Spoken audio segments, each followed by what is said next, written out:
to Talking with Greenhills here on Waycross Community Media. I am Dana Gagnon, Government Programming Coordinator, and today I have in the studio with me the Village of Greenhills Fire Department Chief, Tony Spaeth. Thank you so much for coming in. Thanks for having me. I have you in here because I would like to learn more about the Greenhills Fire Department. It is unique in Hamilton County in several ways, and I just haven't had a chance to learn more about that yet. So thank you so much for being here to help me with that. That's my pleasure. So let me start out by asking, tell me a little bit of the history of the Greenhills Fire Department. Well, the fire department was originally the Greenhills Public Safety Volunteers, which was put into place when they were actually building the town in 1938. And I think everybody knows the history of Greenhills and the New Deal and the Greenbelt community. So there was an identification of a need for public safety, for fire service primarily, and police services as well. So the fire department was formed, and the federal government hired a chief who was there and got it up and running, and then it was turned over to the village, and we basically have had the same system ever since. So we're a private fire company, believe it or not. So we have our own articles of incorporation, and we contract with the Village of Greenhills to provide our service. And one of the things that's unique is that you are a volunteer fire department. Are you the only volunteer fire department in Hamilton County? So there are still a handful of volunteer fire departments in the county. We believe that we are the only completely unpaid department in the county. So there are some volunteer departments that maybe they have a paid chief, or perhaps they get a per run stipend of some kind. In our case, myself included, none of us receive any compensation whatsoever for the service we provide. So how do you recruit the volunteers for your fire department? Well, we do whatever we can. So, I've been with the fire department since 1983, so 37 years, and things have changed a lot since I first came in. So we do a lot of recruiting. It's basically friends, family members. My daughter just joined the fire department this year and got her EMT certification. So we have a number of our members who, we have family members on the department. We have a whole bunch of folks that either have run other places or continue to work for other fire departments. So it's recruiting for the volunteer fire service is very difficult. If someone is watching this and thinking, but I have always wanted to be part of a fire department, I've always wanted to be a firefighter, how can they contact you to find out more about that? So they can contact us through an email address called join@ghfd.org. They can contact us through Facebook or through the village, and we are always trying to recruit members of the community to serve the fire department. So, and that's primarily the source of folks that we relied upon for many, many years. And there are fewer people that really want to go into the fire service, paid or otherwise these days, than in the past. And there are fewer members of the community that are able to serve on the fire department because of the requirements that we have as far as training and some of the requirements that are involved in actually being the member of a fire department. So people don't have as much time as they used to have. And so that's a factor for us. What does it look like if someone were to contact you? Do they need to have prior experience? And what kind of training would they be signing up for? No, so we love it when members of the Village of Greenhills residents want to serve the community in that way. So they contact us. We provide all the training. So that's both firefighting and EMS. Conversationally, it takes about a year to get through all of the training. The EMT class is about 5 to 6 months. It's about 200 hours of training. And then we have various levels of firefighting training that are available, different certification levels through the state of Ohio that goes from all the way from a 36-hour basic firefighter 1A class all the way up through the 280-hour Firefighter 2, which is the certification that the paid firefighters are required to have. How many of your volunteers use this training and realize that this is something they want to go into professionally and then wind up becoming paid firefighters with other departments? So the good and bad with that is it's kind of our Achilles heel, right? So we bring the folks in, we train them, they serve the community, but then they find out, man, this is what I want to do, and then they move on. So it's very gratifying and rewarding for us that so many career firefighters and paramedics started in the village of Greenhills. There are fire chiefs out there that started in Greenhills. We have career firefighters all over the place, you know, from the city of Forest Park to St. Bernard, Springfield Township, so on and so forth, that got their start at Greenhills. So that's a very proud and rewarding thing for us, but at the same time, we're losing someone that we invested that initial time in. So, you know, it's kind of a double-edged sword there. But there are some folks that you know, stay with us, but others move on, and you know, it's just part of the business. Sure, you're proud to see them do that and move on to new things, but at the Correct. same time, now you need to recruit and train someone else every time that happens. Right. So, but that's important to know, though. I feel like there's some people that consider firefighting and they're not sure where to start, but hopefully it'd be a place they want to stay because it's part of their community, and you become a community in the fire department. And you mentioned families, and I have known other families involved in firefighting where it's generational, and someone grows up and that's what they see their dad do, and as soon as they're old enough they want to volunteer and do it too. So that says a lot about a department when you have generations still wanting to do it. Right, and you know, that's kind of my story. You know, my dad started on the fire department in 1962. I was born in 1964. I don't know if I should be telling that on the air, but you know, I grew up in the Greenhills Firehouse. As a little kid, I grew up there. I spent a lot of time there with my father, and when I was 18, 19 years old, I was ready to go and start. So, you know, he retired in 1992 and has since passed away, but you know, that's kind of how I got started in it. Of course, our Assistant Chief, Oscar Hoffman, the vast majority of his family has either served or continues to serve with the fire department. So there are a lot of generations in the fire department, and as I stated earlier, now my daughter is going to be running with us too. So that's a great source of recruiting for us, but it's only one small part. We have to look at all of the avenues in which to get folks that want to serve with us. So. Sure, at some point you'll run out of family members. So if other people are watching this, it does say something for the department, though, that families are growing up seeing their parents involved in this and still saying, this is something I want to do too. That can't be said for every job. Everything that we've watched our parents grow up and do does not become something that we also want to grow up and do. So that says a lot for the Greenhills Fire Department in particular. What are some of the recent things? You know, the history of Greenhills Fire Department is really interesting. But right now, of course, fighting fires and EMS work and all of that is a little bit different because of the virus. Are there things that you've had to do differently?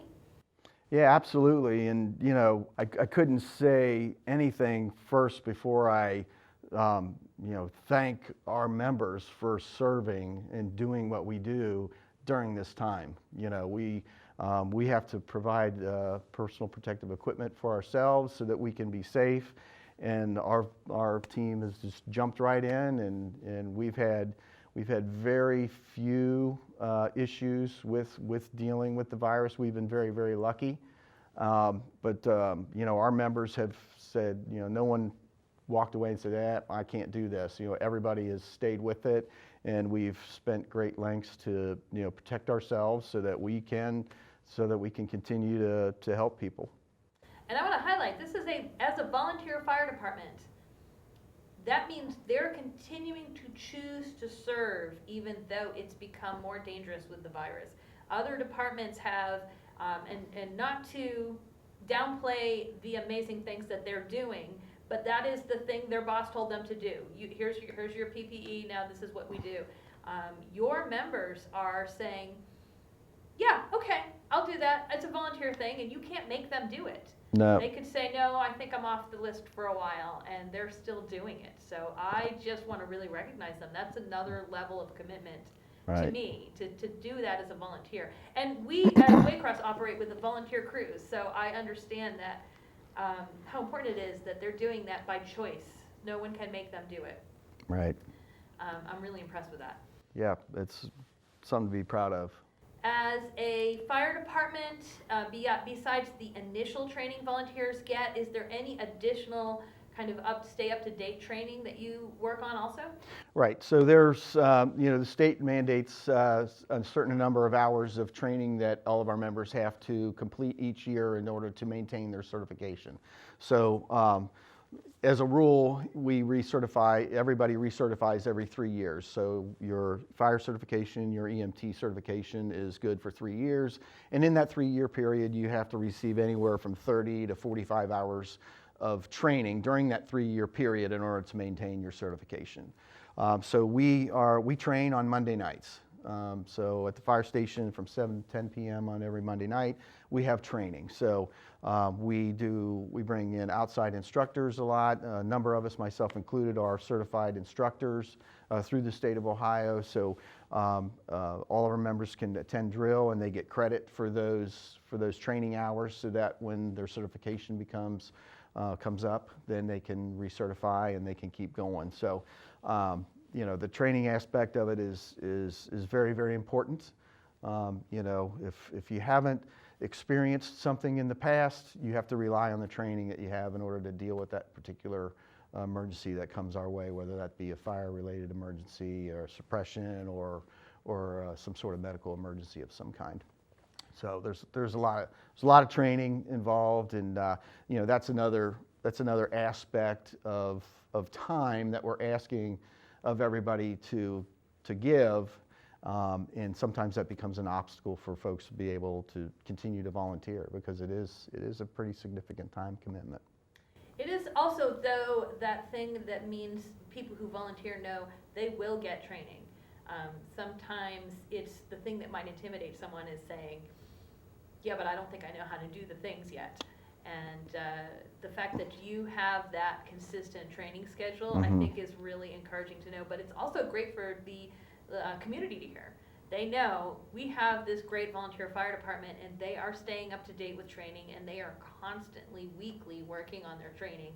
So as a resident of the area, I think that's really great to hear also. Are there other things you kind of really wish the residents knew about your department? Well, we're kind of poor, to be honest with you. Okay, we operate the fire department on a pretty shoestring budget. We have we have 2 operating levies that we use that generates funds for that.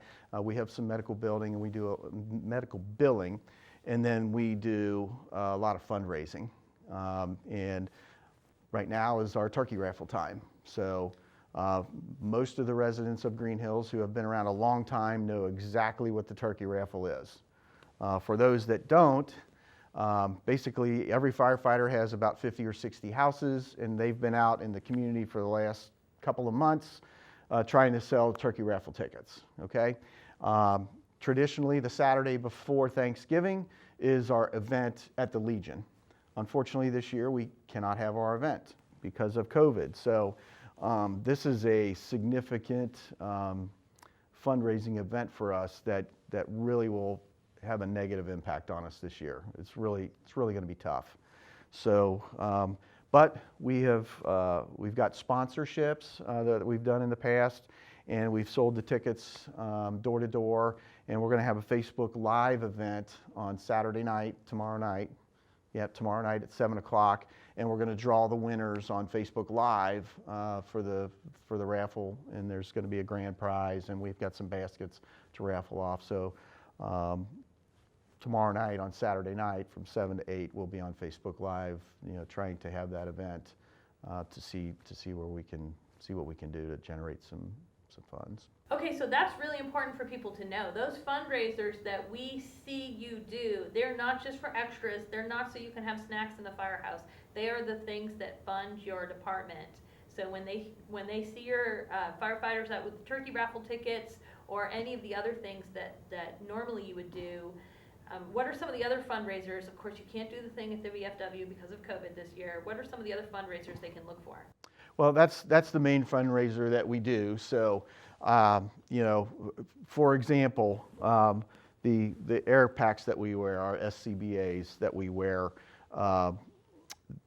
our old packs basically went out of service because of the age of them. In other words, you're only allowed to use them for so many years, and then they have to be replaced. So the air packs that we wear on our back, they're with all of the accessories and everything, they're $8,000 a piece, and we need at least 12 of those. We bought 6 of them earlier this year. That was almost $50,000. So, which is basically almost 30% of our budget, just to buy that one item that we need to do our job. So those 6 air packs that we bought earlier this year were from turkey raffle funds that we have saved up over the past several years. So we have 6, and we just ordered 6 more. So we've got another $50,000 bill that we've got to pay here real soon. So the important thing to know is that, you know, we're a 501c4 organization, so people can make donations, and they do, and it's great. So if folks want to support us and they maybe see this broadcast after the turkey raffle, we accept donations. We'll provide letters so that, you know, for tax purposes, whatever the case may be. But it's very, very expensive to outfit a firefighter and EMT. You know, everything we buy is in increments of thousands. So it's several $1,000s. You know, the cot that's in our ambulance was $45,000. Now the other thing we do is we try to get grants. So we got a Bureau of Workers' Compensation grant that funded the vast majority of that cot. So that was great. And we received a grant again this year for the gear washer that we use to launder the turnout gear that we wear. That's not a washing machine that you go to Home Depot and buy for $700. This was a $12,000 washing machine.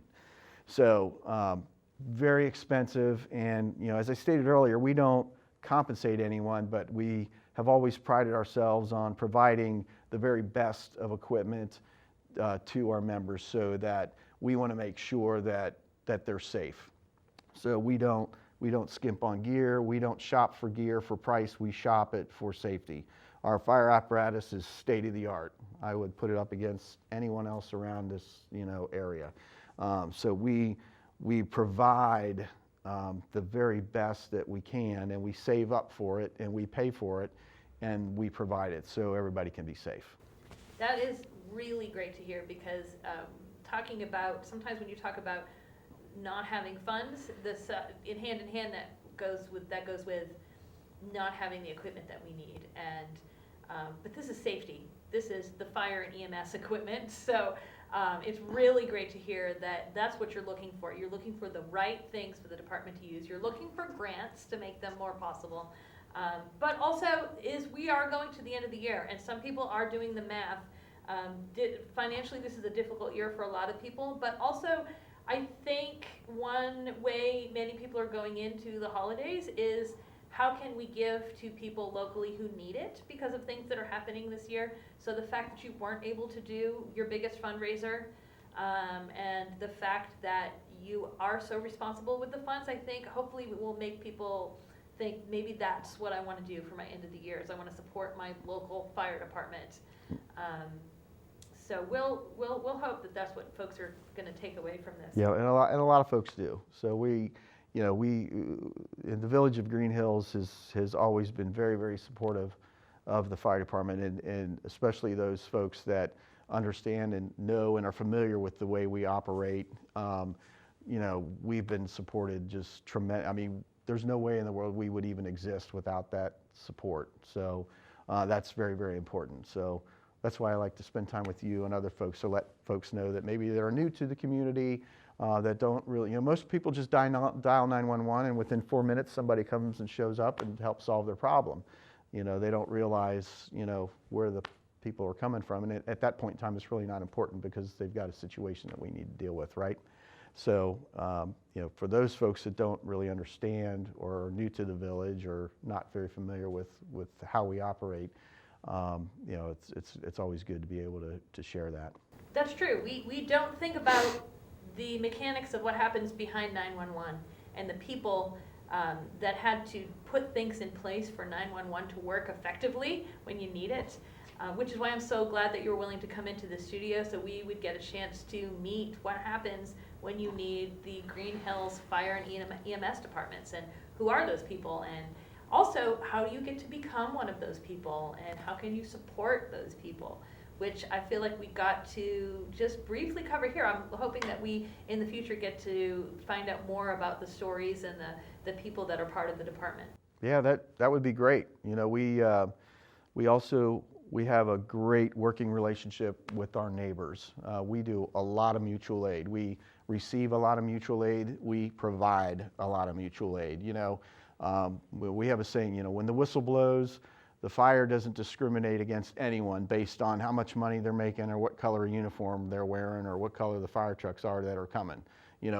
When it comes to do the job, everybody's doing the same thing, and we consider ourselves professional, and we behave that way, and we train that way, and it's an important element of what we do because we have to protect ourselves and our members.